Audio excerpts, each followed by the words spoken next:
Greetings, programs. Welcome to episode 5 of Rationality, from AI to Zombies.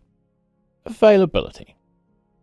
The availability heuristic is judging the frequency or probability of an event by the ease of which examples of the event come to mind.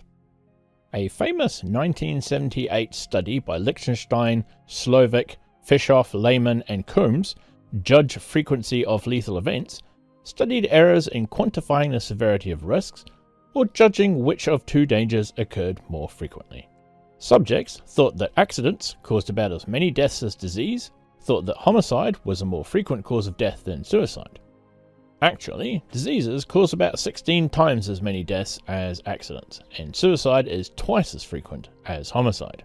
An obvious hypothesis to account for these skewed beliefs is that murders are more likely to be talked about than suicides.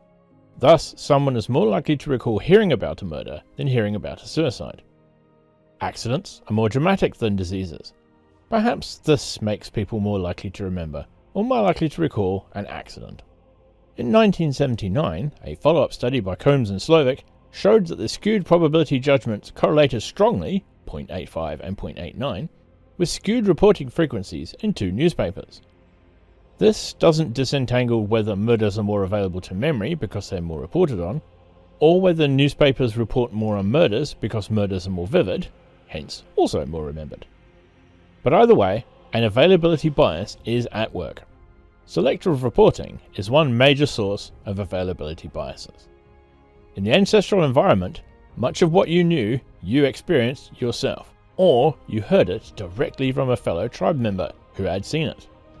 There was usually at most one layer of selective reporting between you and the event itself. With today's internet, you may see reports that have passed through the hands of 6 bloggers on the way to you, 6 successive filters.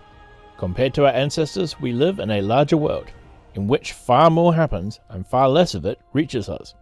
A much stronger selection effect, which can create much larger availability biases. In real life, you are unlikely to ever meet Bill Gates.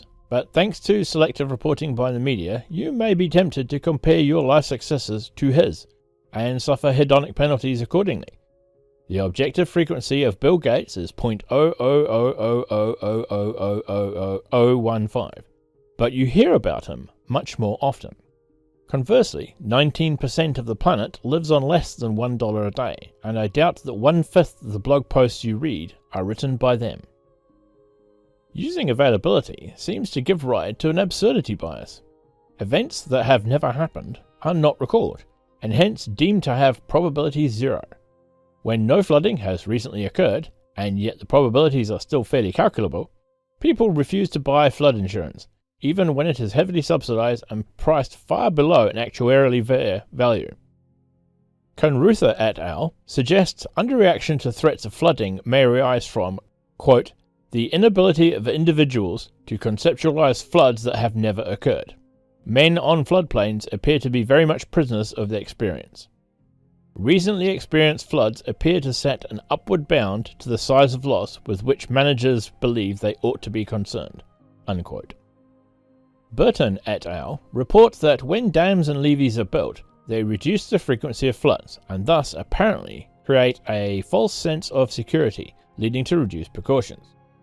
While building dams decreases the frequency of floods, damage per flood is afterwards so much greater that average yearly damage actually increases. The Wazz would extrapolate from a memory of small hazards to the possibility of large hazards. Instead, past experience of small hazards seems to set a perceived upper bound on risk. A society well protected against minor hazards takes no action against major hazards, building on floodplains since minor floods are eliminated. A society subject to regular minor hazards treats those minor hazards as an upper bound on the size of the risks, guarding against regular minor floods but not occasional major floods. Memory is not always a good guide to probabilities in the past, let alone the future. Here ends chapter 5. And this one is particularly brilliant because while the chapter itself isn't particularly long and doesn't seem that amazing, if you think about it, you will be able to feel that this has happened to you in your life, almost certainly. I'm quite confident that if you sit down and have a bit of a think, you personally will be able to think of at least one circumstance where you had not experienced a particular bad event, whether it be an attack or some kind of home disaster or a relationship problem or whatever, had never happened to you before. And thus you thought, this will never happen. Or perhaps you'd never even put any thought into it at all. Why would you? And then it happened. Nothing ever happens to you until it does. And that's basically what this availability heuristic bias says. No dog ever bites until it does.